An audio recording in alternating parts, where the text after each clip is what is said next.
ici Dorine, Et Cyril. des investisseurs sereins.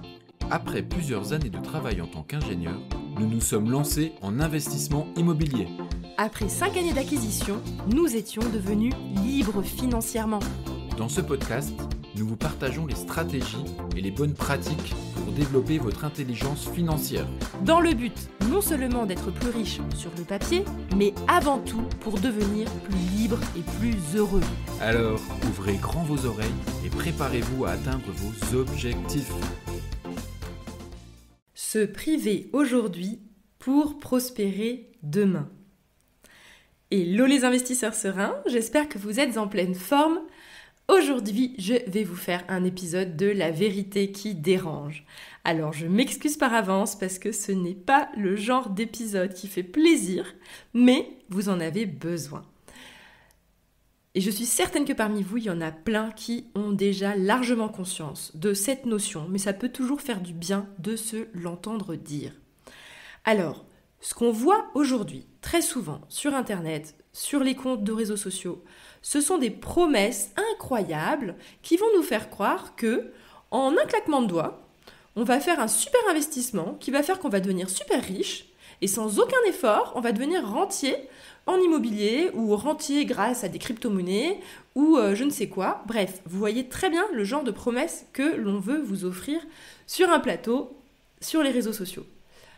Or, aujourd'hui, j'ai envie de vous donner un message qui va être clair et net.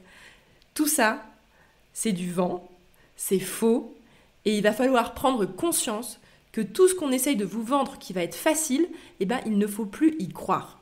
Il va falloir se mettre dans la tête que si vous voulez prospérer demain, c'est indispensable et inévitable de se priver aujourd'hui. On connaît tous quelqu'un qui dépense tout ce qu'il gagne et qui profite de la vie. C'est vraiment typiquement le bon vivant qui va se faire plaisir, faire des achats et à la fin de son mois, il est toujours ric-rac, il n'a jamais d'économie de côté, de temps en temps il utilise des crédits à la consommation. On connaît tous quelqu'un comme ça. Et c'est quelqu'un qui aime la vie, qui aime profiter et qui pour lui, on ne sait jamais ce qui peut arriver le lendemain, donc on profite. Et on est tous un petit peu comme ça. Mais il faut savoir que si on a cette mentalité en permanence, il n'y a aucune chance pour que d'un coup d'un seul, notre vie évolue et devienne plus prospère. Parce qu'à la fois, j'économise 0 argent, et en plus de ça, comme je profite tous les soirs à sortir, ou à regarder des séries, ou à traîner sur les réseaux sociaux sans faire quelque chose pour autant de constructif de mes soirées, de mes journées. Je vais juste bosser tranquille et je reviens. Enfin, tranquille, plus ou moins tranquille, ça dépend de son travail.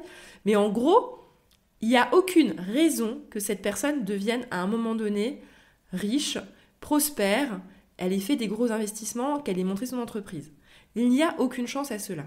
Si jamais vous voulez réussir, si vous voulez prospérer, soit par exemple en investissant en immobilier, ou bien en investissement sur d'autres types de supports, ou bien en montant votre entreprise, il est inévitable de devoir se priver. Alors soit vous allez vous priver de temps, c'est-à-dire que du temps de plaisir va être remplacé par du temps de travail, du temps de recherche, et vous devez également économiser de l'argent. L'argent va vous permettre de faire des investissements et ça vous donnera les reins suffisamment solides pour vous lancer en immobilier. Donc, avis à toutes les personnes qui savent cela, qui savent que c'est inévitable de se priver et qui vont passer du temps et qui vont économiser beaucoup d'argent, faites-le, soyez fiers de vous de faire cela, soyez fiers de vous. Et oui, on ne récolte pas ses fruits tout de suite, ça vient plus tard.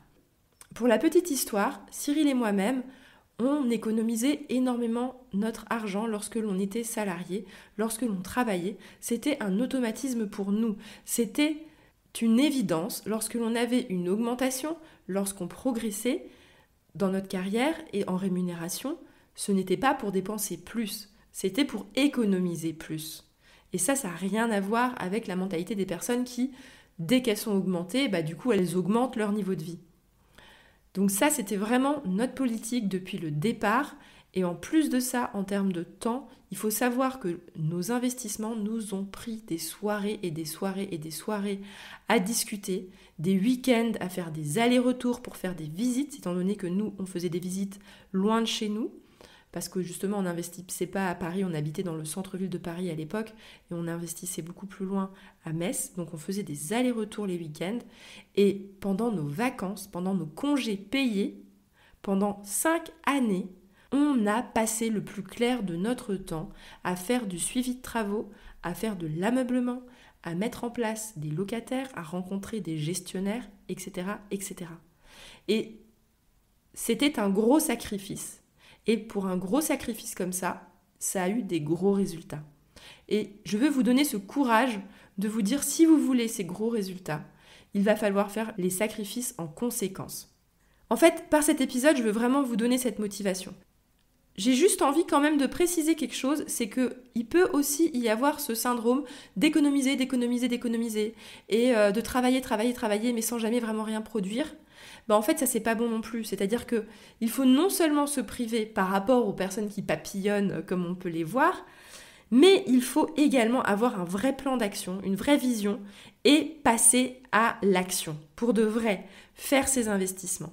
Nous, on est là pour ça, on est là pour vous aider, on est là pour vous coacher. Donc, soyez courageux. Faites à la fois la partie où vous devez vous priver pour passer du temps et économiser de l'argent, pour vous former, pour vous préparer, pour faire vos recherches de biens rentables, etc. Et en même temps, ayez une belle vision, un beau plan d'action et agissez pour de vrai. Et c'est comme ça que vous allez arriver jusqu'au bout. Et moi, je suis certaine qu'il n'y a aucune raison que vous n'allez pas y arriver. En tous les cas, il faut plusieurs années, il faut savoir cela parce que ça va être long et ça va être difficile.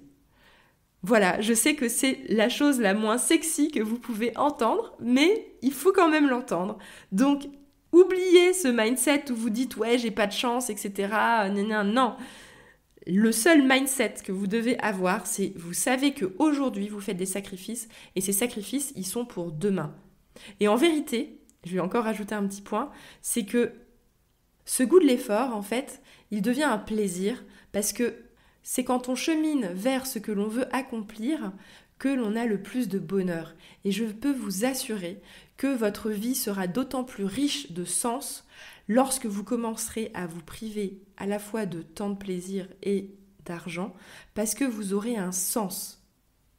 En espérant que ça vous a donné plein de courage, et je vous souhaite à tous une excellente journée et à bientôt. Ciao, ciao! Et voilà, l'épisode du jour est terminé.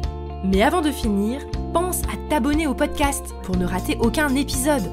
Parce que nous sommes ici toutes les semaines, sans faute, pour t'apprendre non seulement à devenir plus riche sur le papier, mais surtout pour augmenter ta liberté. Et par la même occasion, je vous encourage vivement à y ajouter une note de 5 étoiles. Parce que ça nous fait plaisir de savoir que le contenu vous motive et vous booste. On se retrouve la semaine prochaine pour développer votre intelligence financière. Merci beaucoup à tous et à bientôt. Ciao, ciao.